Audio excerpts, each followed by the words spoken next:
Is the funeral over? Hurry back home, Lori's urgent voice pierced through the somber air of the cemetery.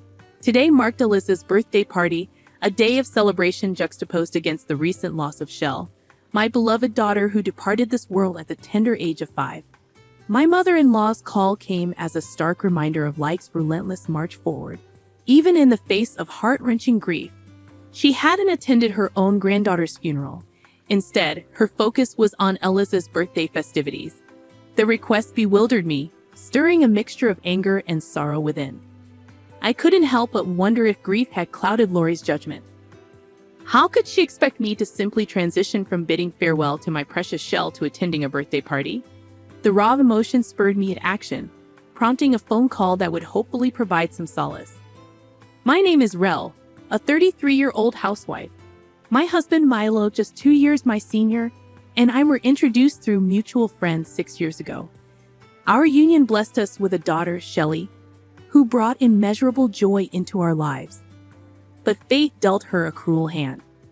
Shelley's health began to decline 2 years ago. Initially, it seemed like a series of minor illnesses, fevers, colds, but then came the swelling in her neck. Concerned, we sought medical help, only to be met with ominous words. You need to get tested at a larger hospital immediately. That's what the doctor told me, I whispered, the words heavy with disbelief as they echoed in the sterile hospital room. After enduring a battery of tests at the General Hospital and an agonizing wait, the diagnosis was delivered like a crushing blow. Malignant lymphoma, a cruel manifestation of childhood cancer. My world plunged into darkness as I pleaded desperately with the doctor, clinging to the hope that it was all a horrible mistake. This can't be true, can it? I implored, my voice choked with tears. Despite the presence of medical professionals surrounding me, I felt utterly alone as waves of grief washed over me. The need for immediate hospitalization was non-negotiable, and though we rushed home to gather essentials, my tears seemed unending. Milo, my rock in this storm of uncertainty, shed silent tears of his own yet remained steadfast in his encouragement. We have to be strong. Shelley will beat this, he urged, his voice a beacon of unwavering determination. With trembling hands, I signed consent forms for procedures I could scarcely comprehend, my mind reeling from the weight of the decisions before me. The arduous journey of treatment lay ahead, a path fraught with IV trips, blood draws, transfusions, and the brutal onslaught of chemotherapy. In the face of this relentless onslaught, I made the heart-wrenching decision to leave my part-time job behind, dedicating every moment to Shelley's side in the hospital. Milo, though tethered to his own obligations, made every effort to support us, his visits a brief respite from the harsh reality of our circumstances. You need to take care of yourself too, Michelle, he insisted, his concern a reminder of the delicate balance between strength and vulnerability in the face of adversity. As Milo stepped up to handle the hospital visits, I took on the responsibilities at home or stole moments to rest, preserving what little strength I had left. In those initial days within the sterile hospital walls, Shelley's tears were a constant companion, her small frame racked with the unfamiliarity of her surroundings. Yet with time, she acclimated to the rhythm of hospital life, her cries gradually diminishing. The nurses marveled at her resilience, showering her with praise as she endured injections without a single whimper. In those moments, I too found solace in their accolades. Despite the toll chemotherapy exacted on her fragile body, manifesting in the loss of her hair and a pervasive sense of weakness, Shelley remained remarkably stoic, her infectious smile a beacon of hope amidst the darkness. Her love for drawing became a source of joy for us all, her sketches capturing moments of fleeting happiness amid the sterile hospital environment. One day, as Milo and I stood at her bedside, Shelley proudly presented a drawing from her sketchbook, an ode to our family unit. It's beautiful, Shelley, we praise, our hearts swelling with pride at her talent and resilience. Her chatter, a constant stream of energy, infused our weary spirits with renewed strength. However, there were moments of setback. During periods of low white blood cell counts, she was confined to the isolation of a sterile room, her fragile immune system requiring utmost protection. Yet, as her health gradually improved, we were granted the precious gift of a few days at home. I wanted to go to preschool, Shelley declared eagerly upon returning home, her excitement palpable. Witnessing her frolic with friends, her laughter echoing through the halls, filled our hearts with boundless joy. Yet, amidst the moments of respite, reminders of her illness lingered. During a visit from my mother, as Shelley reveled in the comfort of her grandmother's embrace, her radiant energy faltered, replaced by a look of discomfort. "Mom, it smells like home," she remarked, her voice trailing off as a sudden onset of pain gripped her small frame. "Let me check, sweetheart. Oh, you're running a slight fever. Wait here. I'll make some soup," I instructed Shelley gently, tucking her into bed before hastily attending to the remaining chores around the house. The comforting aroma of simmering soup filled the kitchen as I busied myself, striving to maintain some semblance of normalcy amidst the chaos of our lives. Just as I was settling into the rhythm of my tasks, the doorbell shattered the tranquility of the moment. Peering at the monitor, my heart sank at the sight of Lori's figure on the doorstep. A pang of regret surged within me for not simply ignoring the intrusion. "Lori, what brings you here?" I managed to muster a polite greeting, though inwardly, I braced myself for the inevitable confrontation. "Do I need a reason to visit my son's house?" Her retort carried a sharp edge, but I bit back the urge to respond with a sharp retort that danced on the tip of my tongue. Instead, I maintained a stoic silence, unwilling to engage in the futile exchange of barbs. In any other circumstance, a visit from a caring mother-in-law might have been a welcome gesture. However, Lori was anything but kind. From the outset of our marriage, she had made it her mission to belittle and berate me at every turn. Whether it was my lack of higher education or superficial critiques about my appearance, her words cut deep, leaving scars that lingered long after she had departed. During the brief respite provided by my father-in-law's presence, Lori's tirades were somewhat tempered, but with his passing, her attacks escalated, leaving me to weather the storm alone. From petty acts of sabotage to relentless comparisons with her beloved daughter, Elisa, Lori's hostility knew no bounds. "Elisa has a son, Jace, in second grade," she would often boast, the disparity in her treatment of our children a stark reminder of her favoritism. As we gathered for holiday celebrations, the contrast in Lori's demeanor towards Jace and Shelley was glaringly evident, further fueling the resentment that simmered beneath the surface. Despite being her own granddaughter, it seemed that Lori couldn't muster an ounce of affection for Shelley, all because of her disdain for me, her daughter-in-law. As I stirred the soup, lost in my thoughts, Lori barged in uninvited from next door with an air of self-importance. "Shelley has a fever," she announced abruptly, her intrusion disrupting the peace of the moment. I couldn't help but silently wish she would just leave if she had nothing constructive to contribute. Yet her unwelcome presence lingered, casting a shadow over the already tense atmosphere. "She's quite frail, isn't she? I wonder where she gets it from. Certainly not our family. Your father had cancer, didn't he?" Lori's words, laced with thinly veiled contempt, cut through the air like a knife. I bristled at the implication, my patience wearing thin. "Yes, Lori. I've explained this to you numerous times. Shelley's illness isn't hereditary," I responded tersely, my frustration bubbling to the surface. My father's battle with cancer during my high school years was a painful memory, but malignant lymphoma, Shelley's diagnosis, wasn't genetically linked, except in specific virus-related instances. Exasperated, I couldn't help but wonder if Lori's repeated ignorance stemmed from senility or simply a stubborn refusal to acknowledge the truth. With a dismissive glance in Shelley's direction, she hurled her venomous remarks before finally taking her leave, leaving a bitter taste in her wake. As the door closed behind her, I turned my attention to Shelley, her innocent face marred by the lingering toxicity of Lori's presence. With a heavy heart, I muttered a few sarcastic comments of my own before retreating from the room. What was the purpose of her visit? I wondered bitterly. Just boredom, perhaps. For a year, Shelley's life was a delicate balance between the confines of the clean room and fleeting moments of respite at home. As the months passed and her blood counts gradually improved, we dared to hope that the worst was behind us. Finally, after a year and a half of relentless treatment, Shelley completed her regimen, and we rejoiced at the prospect of bringing her home for good. With her health on the upswing, Shelley eagerly returned to preschool, her infectious energy lighting up every room she entered. We celebrated this newfound freedom with a family trip to the aquarium, marveling at her boundless enthusiasm as she explored the wonders of the underwater world. Despite the challenges we had faced, I held on to the belief that Shelley would overcome it all. But as she turned 5, our worst nightmares materialized. A relapse. The ensuing months were a blur of agonizing treatments, spinal injections, radiation therapy, and relentless battles against pneumonia and high fevers.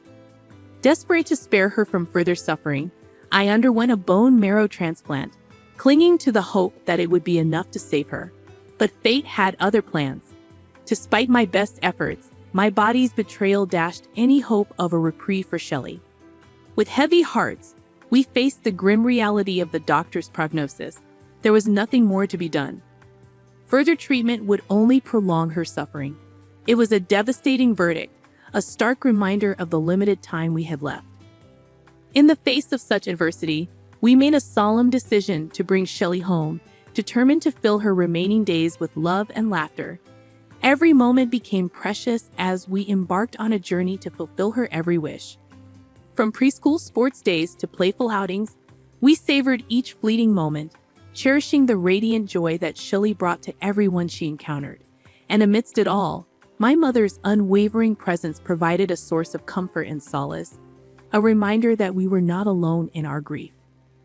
I had made a vow to myself never to shed tears in front of Shelley, but sometimes the weight of our reality proved too heavy to bear, and despite my efforts, tears would slip past my resolve. "Mom, what's wrong? Are you feeling unwell?" Shelley's concern for me, even in the midst of her own suffering, never failed to touch my heart. I clung to the hope that this period of happiness would stretch into eternity, praying fervently for a miracle to intervene and spare us from the inevitable. Yet, despite our prayers, the answer remained elusive. Despite her outward appearance of health, the truth lay in the worsening results of her blood tests, a relentless reminder of the cruel reality we faced. As Shelley's condition continued to deteriorate, her once lively spirit confined to the prison of her own frailty, I found solace in the belief that her 6th birthday was within reach, a beacon of hope in the darkness that threatened to consume us. But fate had other plans.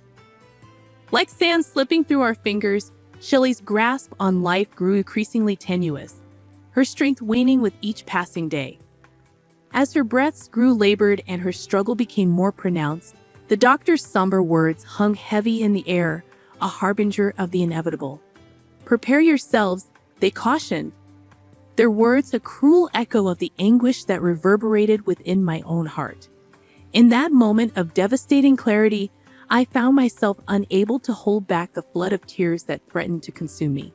In a haze of grief and disbelief, I turned to Shelley, my voice trembling as I struggled to find the words to convey the unbearable truth that lay before us. "I love you, and Shelley, I love you too." Shelley's words, though labored, carried a weight of love that transcended her weakened state. As the early hours of dawn approached, the urgency of the situation intensified, and the doctor's frantic efforts to revive her filled the room with a sense of desperation. Shelley, in her final moments, clung to consciousness, her voice a fragile whisper echoing the depths of her heart. With every ounce of strength she could muster, she uttered her last words, a testament to the unwavering bond that united our family in love. Milo and I, our hearts heavy with sorrow, cradled her fragile form in our arms, willing her to find peace in the embrace of sleep one final time. But despite her valiant struggle, Shelley slipped away from us, leaving behind an unfillable void in our lives. "Shelley, please, wake up," I pleaded, my voice choked with grief, as her hand grew cold in mine, a silent testament to the cruel reality of our loss. Yet even in the midst of our anguish, the world continued to turn, and the relentless tide of funeral arrangements and preparations pulled me away from the luxury of mourning. As we navigated the somber halls of the funeral home, my heart heavy with sorrow, Lori's callous disregard for the gravity of the moment pierced through the haze of my grief. "You're not coming," I retorted, my patience worn thin by her callous indifference. But her response, laden with self-righteousness, only fueled my anger further. Struggling to contain my rising frustration, I rejected her hollow demands and, in a moment of clarity, severed ties with her toxic presence. With Lori's number blocked and my resolve strengthened, I reached out to someone who offered solace amidst the storm of emotions threatening to engulf me. The somber atmosphere of Shelley's funeral was a testament to the impact she had on the lives of those around her. Doctors who had fought tirelessly for her, friends from preschool, and our own loved ones all gathered to bid her a final farewell. Tears flowed freely as memories of Shelley filled the air, a poignant reminder of the love she had inspired in so many. In a gesture of love and remembrance, Shelley's coffin was adorned with her favorite sunflowers, a vibrant tribute to her spirit. Her friends, with hearts heavy with grief, placed heartfelt letters inside, a testament to the profound impact she had on their lives. Through it all, Milo stood as a pillar of strength, his quiet dignity a beacon of resilience for our grieving family. Hours later, as Milo and I stood before his parents' house, the weight of our loss hung heavy in the air. Lori's desperate plea for help fell on deaf ears as we entered, her presence a stark reminder of the rift that had torn our family apart. In the living room, Eliza and her family, along with a few relatives, awaited us, their expressions a mix of sorrow and disbelief. "I'm so sorry, Rel. We had no idea today was Shell's funeral." Alyssa's words carried a sincerity that touched my heart, a stark contrast to the callous indifference of Lori's actions. In the aftermath of the funeral, I had reached out to Eliza, seeking solace in the bond we shared. Despite the strains of Lori's toxicity, Eliza had always been a source of comfort and support. Her genuine concern for Shelley a testament to the depth of our relationship. As sisters in all but blood, our connection remained unbreakable, even amidst the turmoil that surrounded us. Alyssa's return from abroad had coincided with her birthday, a serendipitous overlap that had tragically coincided with Shelley's funeral. In our haste and grief, we had entrusted Lori with the task of communicating with her side of the family, only to be met with betrayal and negligence. Alyssa's shock at Lori's absence from the funeral served as a sobering reminder of the fractures within our family that had been laid bare by Shelley's untimely passing. Upon our return home, Alyssa reached out to me, only to discover that Shelley's burial had already taken place. Nonetheless, they waited patiently for our arrival, their presence a source of comfort amidst the somber atmosphere that permeated our home. Shelley's absence weighed heavily upon us all, her memory a haunting presence in every corner of the room. As we mourned our loss, Lori's callous words cut through the silence like a knife. "You can always have another child," she uttered callously, her lack of empathy sending shockwaves through the room. In a moment of righteous fury, Eliza seized the cake meant for her birthday celebration and hurled it at Lori, her action a visceral expression of her disgust at Lori's heartless demeanor. With steely determination, Eliza led Lori to the shower room, her intentions clear as she doused her with water, washing away the toxicity that tainted her spirit. Amidst the chaos, I weakly explained Lori's motives, her insistence on rushing me back for Eliza's birthday party preparations, a stark reminder of her misplaced priorities. The relatives, appalled by Lori's behavior, voiced their disdain for her callousness. Returning from the shower room, Lori stood before us, her drenched appearance a physical manifestation of the contempt that surrounded her. But it's Alyssa's birthday party. Lori attempted to justify herself, her feeble excuse met with incredulity and anger. "Your birthday party?" Alyssa's voice dripped with scorn. "How dare you call Rel back for such trivial matters? If Shelley meant so little to you, how could you disregard Milo's grief over her loss? Why didn't you attend your own granddaughter's funeral?" Unable to conjure a valid response, Lori's excuses fell silent, her guilt laid bare for all to see. In a moment of raw honesty, Chase, Alyssa's son, broke the tense silence that enveloped us all. "Grandma, you don't really love your grandchildren, do you?" His soft words reverberated through the room, cutting through the facade of familial unity with a piercing clarity. Lori's feeble attempt to reassure him fell flat, her words betraying the stark truth that lay beneath her carefully crafted facade. "That's not true. I love you, Jate. You're healthy and Alyssa's child," she stammered, her desperation palpable in the face of Jace's innocent inquiry. But her feeble excuse only served to stoke the flames of anger that had long simmered within Milo. "So Shelley, my child, wasn't loved because she was ill, and your daughter-in-law's daughter." His voice trembled with emotion, the weight of his grief finally finding release in a torrent of righteous indignation. The condemnation of Lori's actions came not only from Milo, but from her own family as well. "She's always been crazy," her brother remarked bitterly, recounting past grievances that painted a damning portrait of Lori's character. As the truth of Lori's betrayal came to light, the rift between us widened, the bonds of family strained beyond repair. With heavy hearts, we bid farewell to those who had once been a part of our lives, their departure leaving a void that echoed with the pain of betrayal. "We're leaving," Milo announced, his voice heavy with resignation. "Let's talk again some other time." We exchanged hugs with those who remained, their presence a bittersweet reminder of the ties that had been severed by Lori's actions. But even as we prepared to depart, Lori's voice rang out once more, her words laden with accusation and regret. "Wait, Milo," she pleaded, her desperation evident in the trembling of her voice. "Is that why you didn't care for Shelley, my child?" "It's not like that, Milo, you know." Lori's voice quivered with sadness, her words a feeble attempt to justify her actions. "You didn't study properly, like Alyssa. You didn't listen, so you only care about those who do as you want, huh?" Milo's expression remained somber, his disappointment evident in his eyes.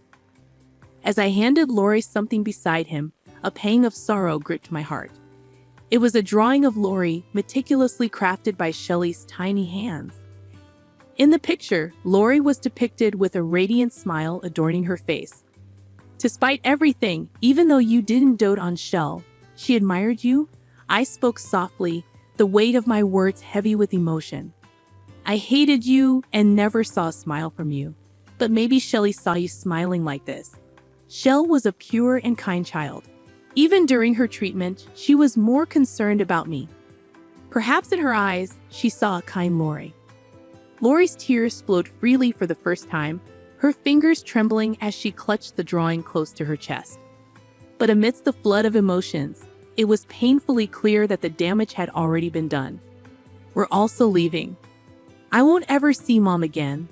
Alyssa's words hung heavy in the air, her resolve unyielding as she turned her back on the woman who had betrayed us all. "Wait, don't leave too." Lori's desperate plea fell on deaf ears as we, united in our grief, departed from the in-laws' house, leaving behind the shattered remnants of what was once a family. In the days that followed, my uncle-in-law's family visited us, their presence a balm to our wounded spirits. Amidst prayers offered over Shelley's photo, they extended their heartfelt apologies for Lori's behavior. Yet, even as Lori appeared remorseful, clutching onto Shelley's drawing with trembling hands, the damage she had wrought could not be undone. Lori had always been troublesome. It's unlikely she'll change now. My aunt-in-law's words held a note of resignation, a testament to the deep-seated flaws that had long plagued Lori's character. In the wake of this tragic incident, other relatives followed suit, cutting ties with Lori in a collective act of solidarity. Though her loneliness may be self-inflicted, there was little room for sympathy.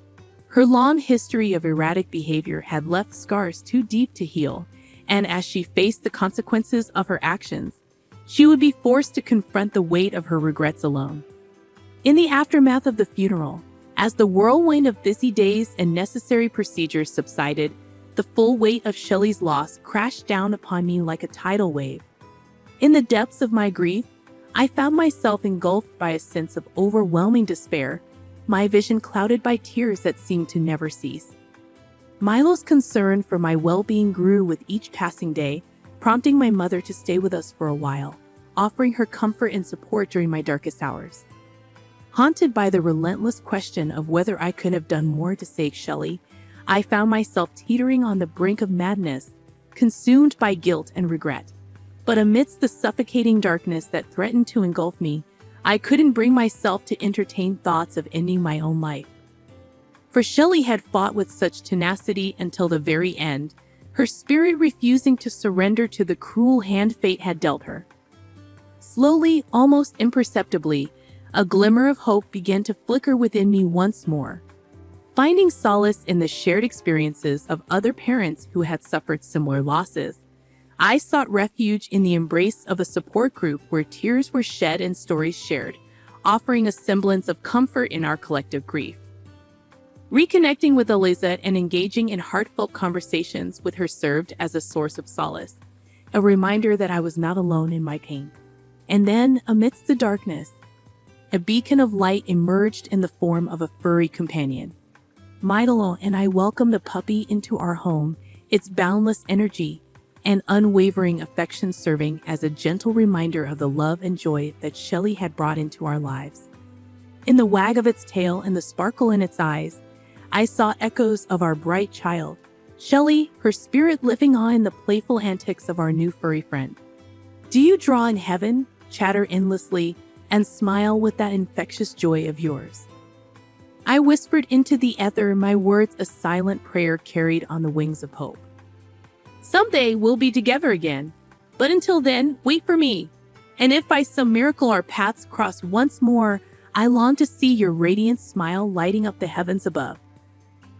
As Shelley's mother, I made a solemn vow to honor her memory by living a life filled with purpose and meaning, a life that she would be proud of. And though the pain of her absence may never fully subside, I found solace in the knowledge that her spirit would forever guide me on this journey called life.